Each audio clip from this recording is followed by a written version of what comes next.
listening to the Day Players Podcast with Keith G. Brown.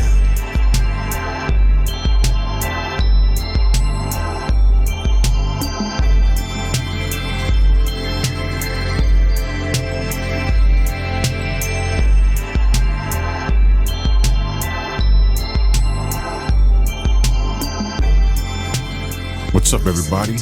Welcome to another episode of the Day Players Podcast. I'm Keith G. Brown. Happy Monday. Love Mondays. Absolutely love Mondays. You know why? Because you get a fresh start, new opportunities, another chance to reach your short-term goals, whatever they may be. Absolutely love the start of a new week. Also, I'm very conscious of the fact that Sunday morning sunrise was the last sunrise for many people. And I was one of the fortunate ones here on this beautiful earth to wake up and see another sunrise. So I'm very thankful for that. I don't take that for granted at all. So, let's hop right into it. I'm going to briefly talk about my Jets. Yes, we are 0-11. I'm gonna go ahead and say this is a test. This is a test for us. I think these type of challenges, they harden you. This is where you learn a lot. If you keep that perspective, which hopefully most if not all the team, has that outlook. I'm sure there's guys that just, actually mindset is a big, probably the most important thing when it comes to, anything you're trying to do. I'm willing to bet that there's a lot of players on that Jets team that they are very, they've pretty much given up, and it shows. Because let's remember this. Excuse me. Let's remember this. Everybody, if you make it to the NFL, you are good. Okay, you're a pro. You're good enough to play the game of football on a high level. So the fact that a team is going 0-11, it's not necessarily speaking to the talent level of the players, but more so of possibly like the chemistry and the mindset. You got to believe you're a winner in order to be a winner. You ever go through certain phases, or I like to call them seasons in your life, where it seems like you can't catch a break, but during that time, it's like, if you look back, your way of thinking wasn't necessarily positive. There are people who believe this, people who discuss this, and I'm very interested in this topic, that how you think,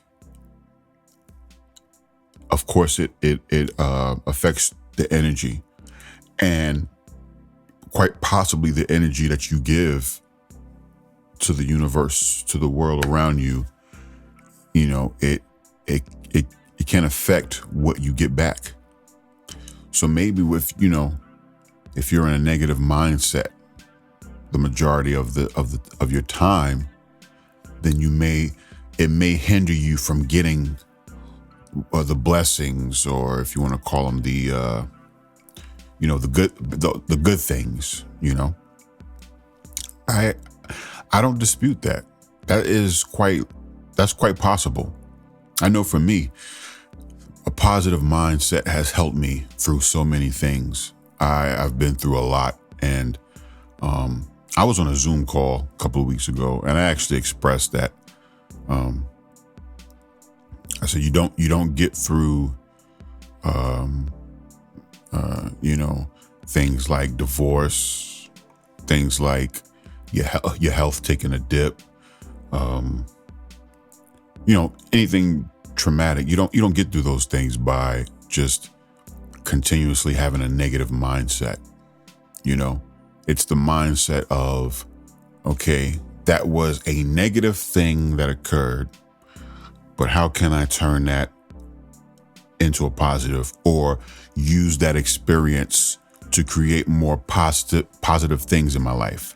That's how I think. And it has proven to work for me. You know, I'm not going to give a blanket statement and say it's worked for everyone who's done that. But I know for me, the majority of my life, well, all my life, whenever I have experienced anything negative and then, you know, had the mindset of how can I better myself or learn from it, it has always helped me out in the long run.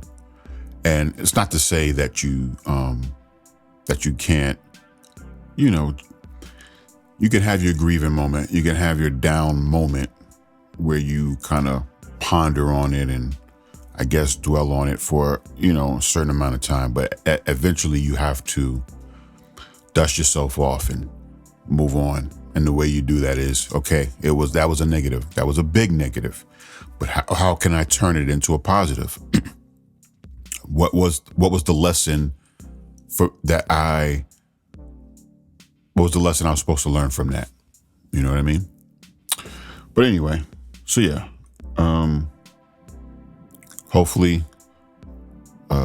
my Jets will turn it around. And you know what? It's not going to happen this season. You know, the season's pretty much a wash, but that doesn't mean that those guys can't go out the next game and say, listen, you know what?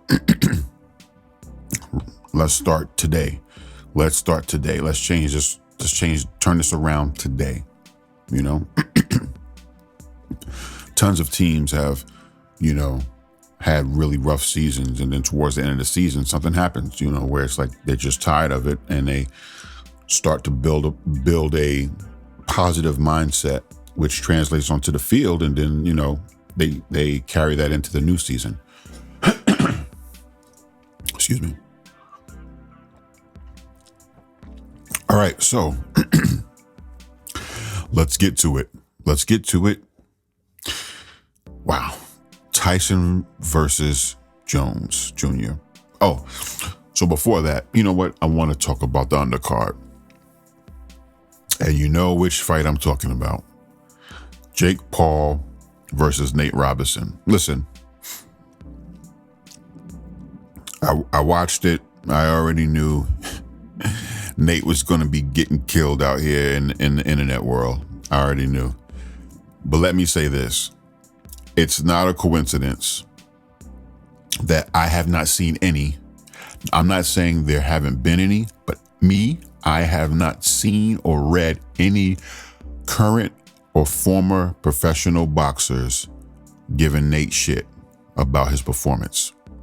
And I already know why that is. Okay.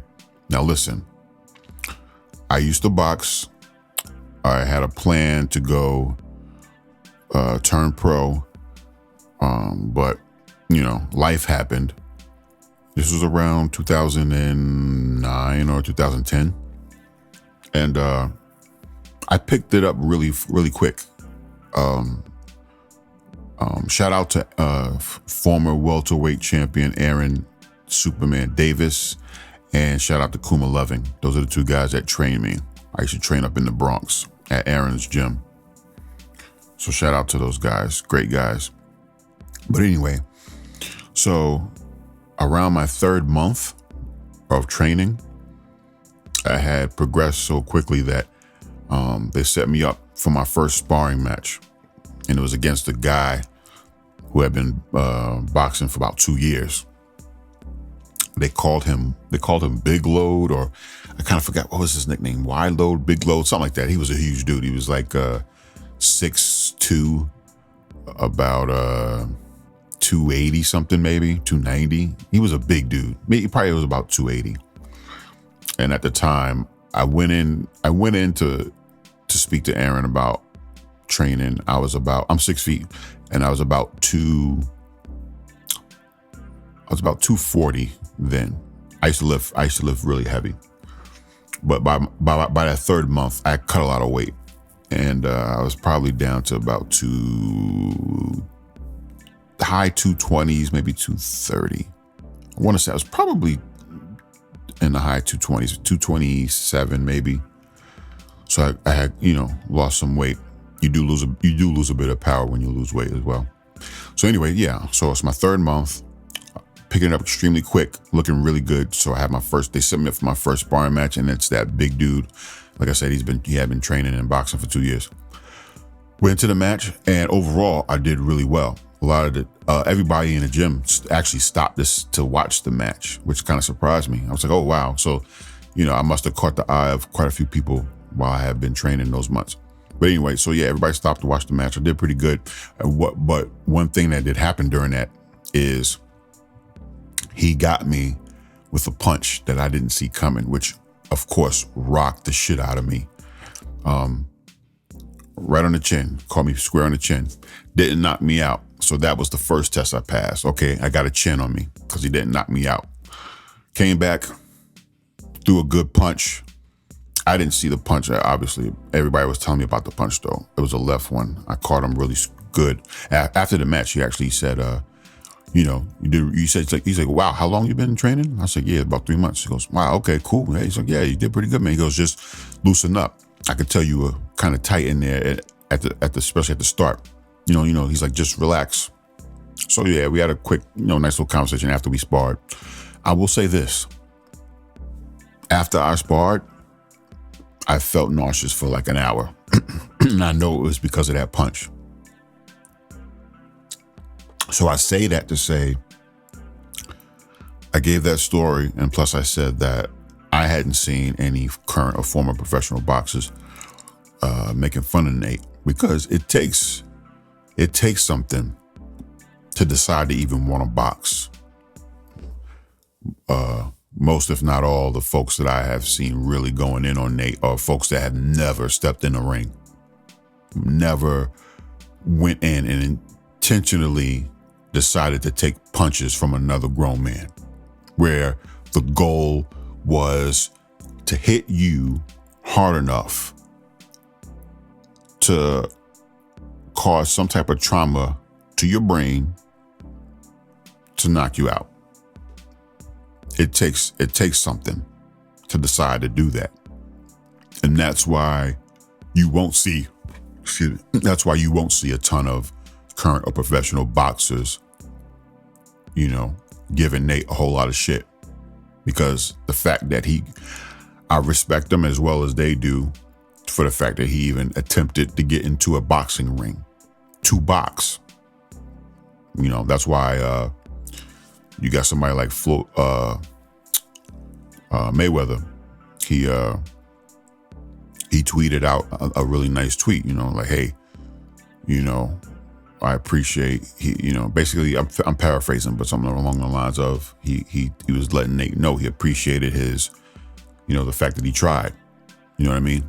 So it takes a lot, man. It's very easy to sit back and go along with the meme train and laugh when you have never gotten to a ring and felt those punches from someone who has been training to punch someone. We're not talking about a random scuffle out on the street where you've likely encountered someone who's never had a fight in his life, or damn sure has never trained to fight. You know what I mean? So again, much respect to Nate Robinson for attempting to try this out and getting to and he got into a boxing ring. Now, also, he went in there knowing that he wasn't facing someone who was on his level as far as never doing this before. Jake Paul, I believe, he's had at least one professional fight, which means he's been training for a long time. The fact that he had a professional fight means he's had the training leading up to that first professional fight he had before this fight. And Nate Robinson knew that, still went into that ring. So much respect to Nate Robinson, man. Us that have been in the ring know how difficult it is, and know that it takes some guts. It takes, to decide to do that, to get in there and intentionally, that there's a chance that you receive enough brain trauma to where you get knocked out and in front of people, and that's just like a sparring match in a gym in the Bronx. So for someone fresh into this to go and attempt to do it, while the world is watching, much respect to you, brother, much respect to you. And if this is something that you really want to do, something that you have found a new love for, don't give up on it. Continue to train. Training is key. That's another thing I want to touch on. I heard even some former professional athletes, like basketball players and whatnot, I heard them say, what were you guys training him? Because, I could tell, he was kind of like diving headfirst into Jake Paul. He did that about 2 or 3 times. Listen, no reputable trainer trained Nate Robinson to dive headfirst. Like, come on, that. But what happens is not everyone is a natural fighter. There are those like Nate Robinson, I believe, that they need more time, right? So you can get trained a certain way, all right? You can receive a certain type of training.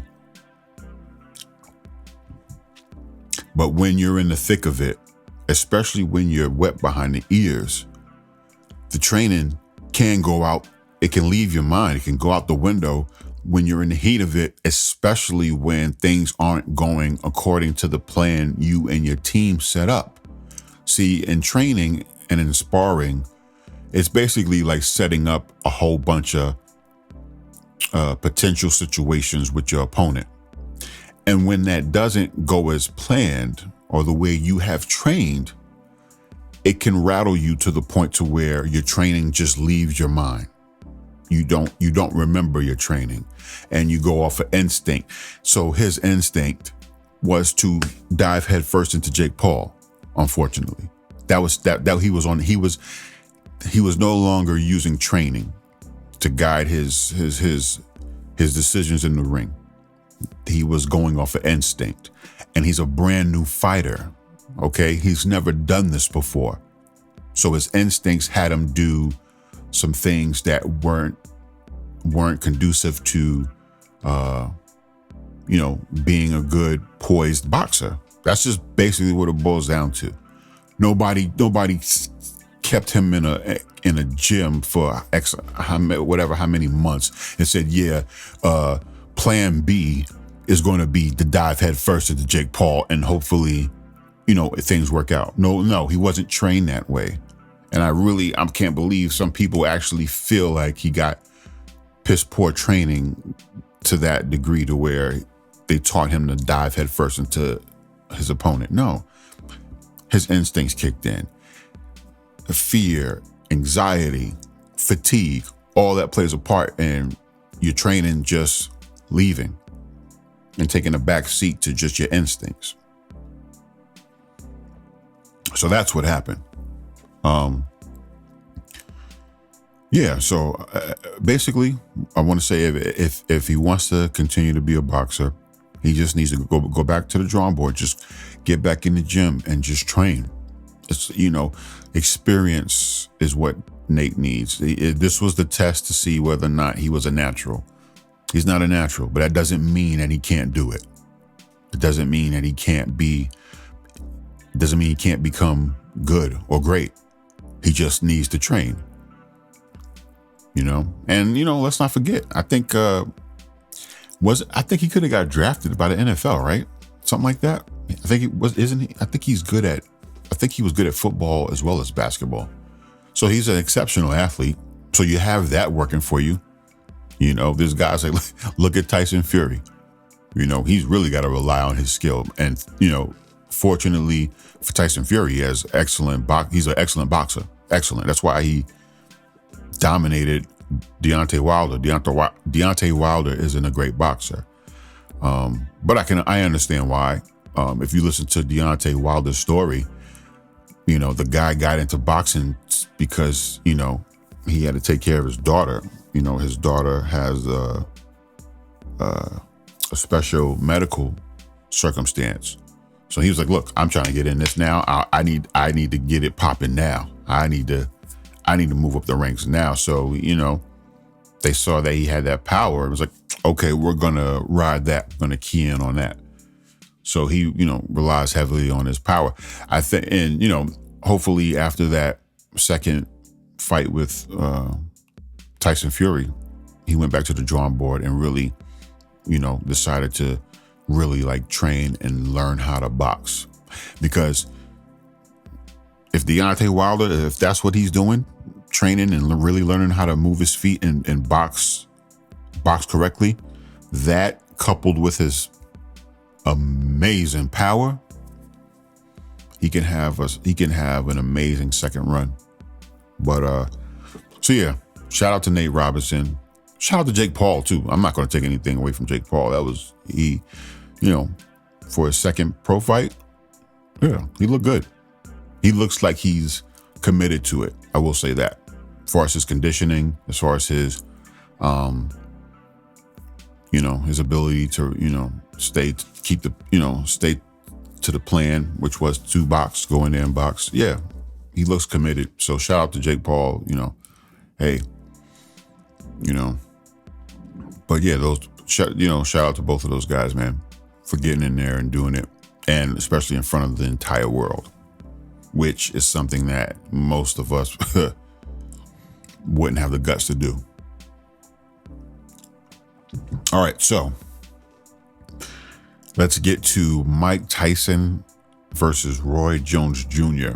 Okay, I got a lot of things I saw in that match. Overall, I want to say that I agree with most other people that it went off without a hitch. It was really good. I think it was good for the sport. It was great seeing two men in their 50s get in there and still be able to compete at some level. Tyson looked amazing, man, as far as his conditioning. He's 54, okay? 54. And I saw the memes, I saw the posts out there about, you know, when they squared off during the weigh-in, looking like two drunk uncles about to fight. Yeah, two drunk uncles that 99.9% of the population of men wouldn't want any smoke with, even while they were drunk. So, you know, they're 54 and 51. Were you expecting ripped and 12 packs? Listen to me. Like, I know a lot of people really don't know these type of things, because I had a friend that said, I would get a lot of people wanting me to train them. Again, like I said, I was much bigger when I was lifting. I used to lift heavy, you know, at least 5 to 6 days a week. But I had a friend said he wanted to try steroids. I've never tried steroids. I've thought about it, because at one point I was about 262 and I was really trying to push and see my limits. So I did think about it at one time. I was just too scared to do it. Because I had heard of situations where it didn't mess with your manhood. And for me, that wasn't worth the risk. So I never end up trying steroids.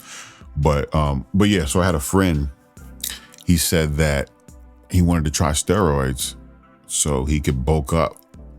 But he thought you could take steroids, not work out, and get big. No. It doesn't work that way. If you took steroids and didn't work out, you would just be receiving the side effects without any of the benefits. You got to work out. All steroids, it basically helps you recover much faster. Okay, so you spend 3 hours in the gym on Monday, and how the average person would need probably Tuesday and or Wednesday to recover. By Tuesday, you're back in the gym for another 3 hours, because the steroids helps you rapidly recover. You know, boost your testosterone and all that other stuff that's responsible for healing up your muscles and repairing the tissue. Because that's when your muscles get big. That's what's happening. You're tearing your muscle And then when it heals, it swells up. It's kind of like how you sprain an ankle. Your ankle swells. So you're tearing muscle and it's healing, getting bigger. That's how you bulk up. Your muscles are healing, and because they're healing, they're kind of protecting themselves, and during the healing process, they're getting big. So that's how you get bigger, bigger, and bigger with steroids, because you're constantly tearing your muscle, but it's repairing you, helping you repair so fast that the muscles just keep growing and growing and growing because they keep repairing themselves. So, I told that story because what I was going to say is that, at 54 and 51, the only way you're going to have that ripped, shredded up body is you're going to have good genetics and or take steroids. Like, that's just what it is. Like, I know there is no doubt in my mind that, like, you look at somebody like The Rock, who's in his late 40s, mid or late 40s. I think Rock might even turn 50. He's on some type of anabolic, whatever. He's on something. There's absolutely no way at that age to have a physique like that and to train as hard as he does. And that's not to say there's nothing wrong with that. That's just time. It's age. That's what happens. He's on something, but he's not competing in any kind of professional level sport. So he can take it if it's not giving him adverse side effects. And I'm sure he goes to the doctor regularly and gets checked out, make sure everything is good to go. Then, I don't see anything wrong with it. But yeah, if you're looking for the ripped up 1995 Roy Jones Jr., you're not going to get that. The man's 51 years old. But again, I'm going to say this. They both are in better shape than most men I know. I'll say that. So it's like the people that are, shooting these memes out into the internet world. It's like, take a picture of you with your shirt off. Let's see how you look at like 30. It's like, come on, 54 years old, a 54-year-old man is looking better than you do. And you're sending out memes about how they look. That's the internet, though. I don't know why I'm even addressing that. Of course, that's going to happen.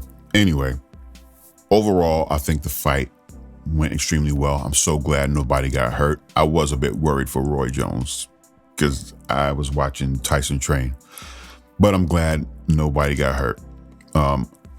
I'll say this. I got to agree with a friend of mine that it did look like Tyson was pulling punches. Absolutely. This was definitely an exhibition. The way he moved reminded me of how people moved when I watched sparring matches while I was training. Not the hardcore sparring matches like my first one where we were both trying to knock each other out. But most sparring is you are really just kind of in there, and then there's the sparring matches you're going through the motions. There were times it definitely looked like Tyson was in a sparring mode. So, there were certain entries I saw. If I saw it, I know he saw it. He's been doing this. He's a former champion. I know there was those spots I saw where he could have really, tagged Roy up and didn't even throw a punch. So this was definitely an exhibition. I saw quite a bit of that. And I did see where he picked some times to, throw some really good punches. Roy looked pretty tired very early on. He looked like he didn't really have his conditioning up. Tyson looked his conditioning actually looked good throughout the fight, which was good because he was carrying more weight than Roy. I think Tyson went in at 220, 221, something like that. So yeah, man, Tyson looked good, man. I wouldn't be surprised if he did this again. And then did it on a much more serious level, I don't know if it would. If he did it, I wouldn't be surprised if he did it at another exhibition, and I wouldn't be surprised if he did an actual fight. But yeah, he looked good. Roy had a good game plan as far as clinching.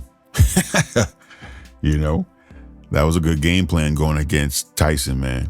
You know, if you watched him train, you saw that power was still there.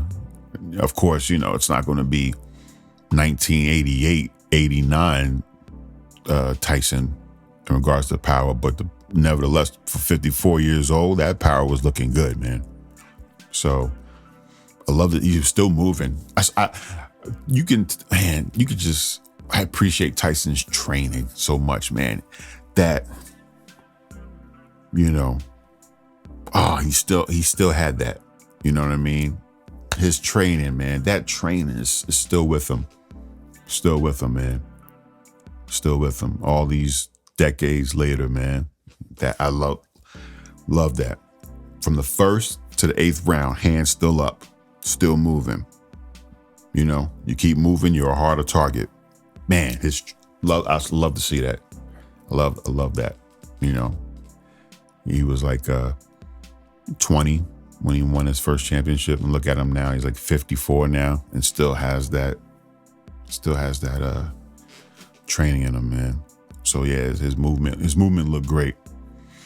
Roy got some good, you know, a couple of good combos off towards the end of the fight, you know, reminiscent of his of the old Roy. But yeah, man, I think it's going to be good for the sport.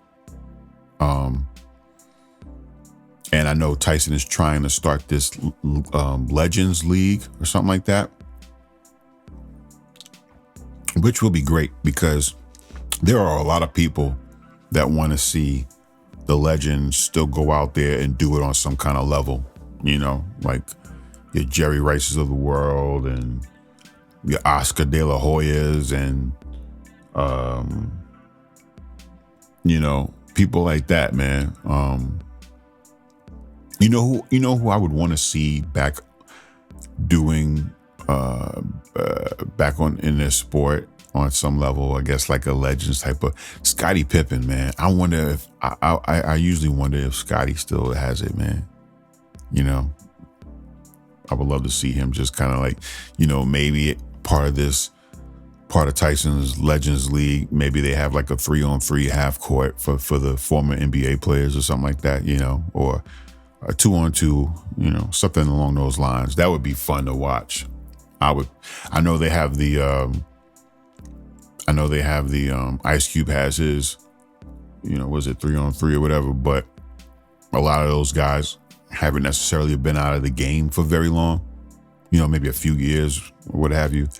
But I'm talking about like your kind of like the quote unquote golden era of NBA, like the 90s, you know, people like Pippen, and then you get Miller back out there. Alonzo Mourning, and even like Shaq. That'd be good to see Shaq, you know. He probably wouldn't do a whole lot of moving, a whole lot of posting up. But yeah, man, I think that because the fight went so well, Tyson has a good chance of getting the sponsorship and the green light for this Legends League he's talking about, you know. Also, I want to say, shout out to Snoop Dogg. Snoop is an amazing commentator, man. He makes it so fun, man. He was funny. He had me cracking up like several times, man. Yeah, Snoop is really good, man. I think they need to bring him if Tyson's league, you know, comes to fruition. I think he needs to have Snoop at every commentate every fight, man. He's got to be there. Snoop is great, man. He's really good. But yeah, man. Overall, I think it was really good. I think it went really well, man. And I think I agree with a lot of the former pros that Tyson, if they had to have a winner, Tyson won that. He was the aggressor. He threw more punches. I think he landed more punches. But yeah, just overall, you know, a lot of times boxers get the win based off of their, you know, the aggressiveness. You know, if you are walking your opponent down for the majority of the fight you'll have a good chance of impressing the judges and them giving you the nod, and that's what Tyson did. He was the aggressor throughout the whole time. Roy did a ton of clinching, which was like I said, was a good game plan. You don't want to go in there at 51 and try to trade blows with Iron Mike Tyson, regardless of how old he is. Because again, like I said, he looked to be in really great shape. So Roy's plan was a good plan, but in a regular fight with actual judges, he would have definitely lost that fight because of the clinching. He didn't didn't have a whole lot of offense, So yeah, as far as a winner, I definitely give it to. I'm in agreement with everybody else. I'd give it to Mike. Mike looked great in there, But yeah, man. I'm excited about it. I hope that his Legends League happens. I want to see more fights, like I really do. I think that the fact that nobody got hurt and Mike did look as good as he did, I think it really raised a lot of interest for a lot of folks that, were considering jumping on board with his Legends League idea, as far as with sponsorships. I think Saturday night really helped his cause. I think it's going to happen if he decides he still wants to do it, he was really excited after the fight. So I can imagine he wants to continue to go through with that plan for the league.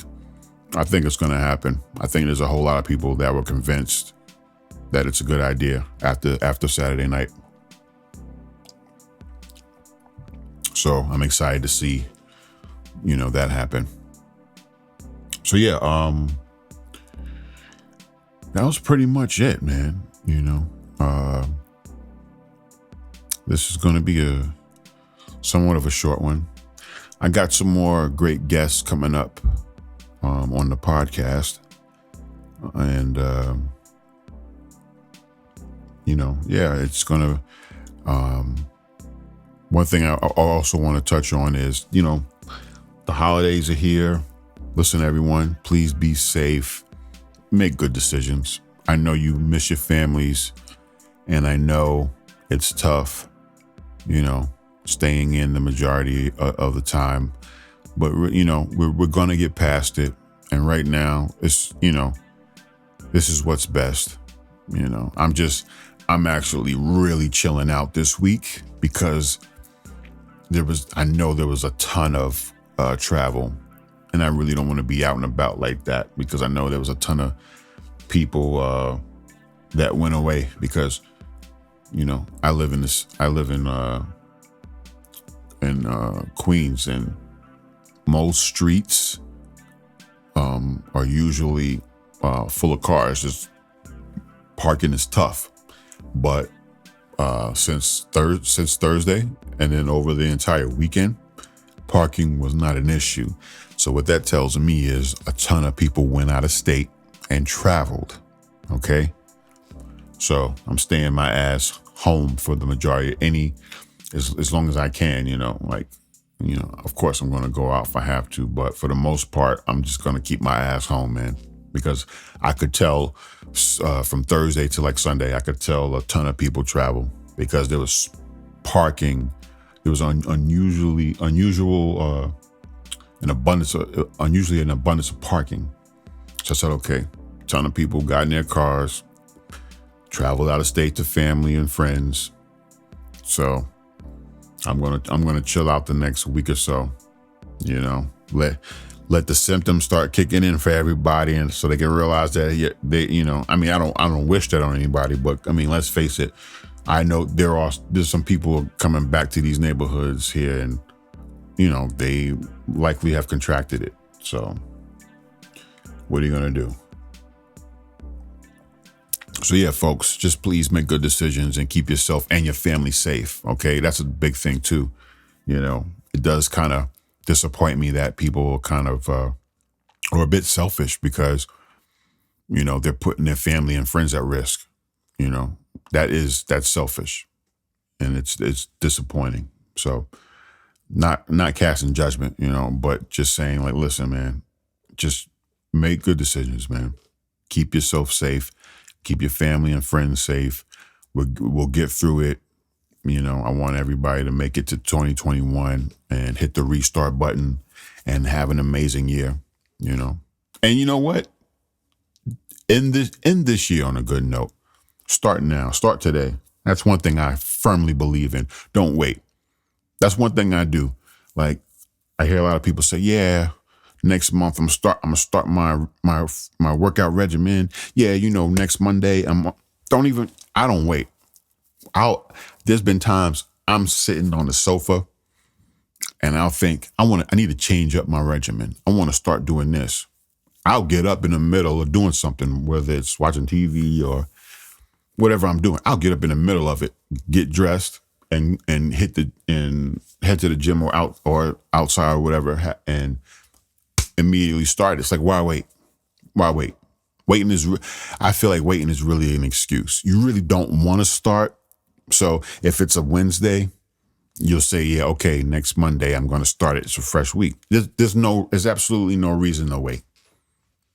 Or yeah, it's November. I'll start in January, my new workout routine or whatever. No, that's an excuse. You really don't want to start is what it is. You know what I mean?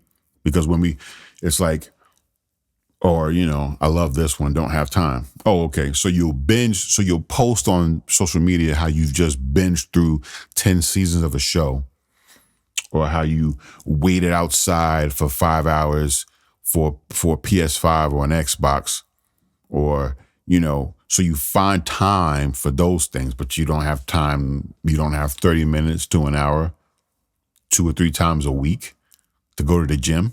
You don't have 3 hours out of 7 days to go to a gym.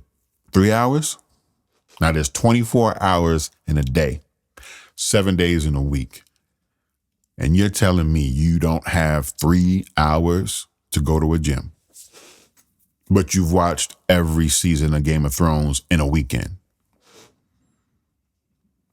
Come on. Success hinges on your ability to not make excuses. It really does, man. I learned that a long time ago. Success, achievement, it hinges on being able to not make excuses, holding yourself accountable.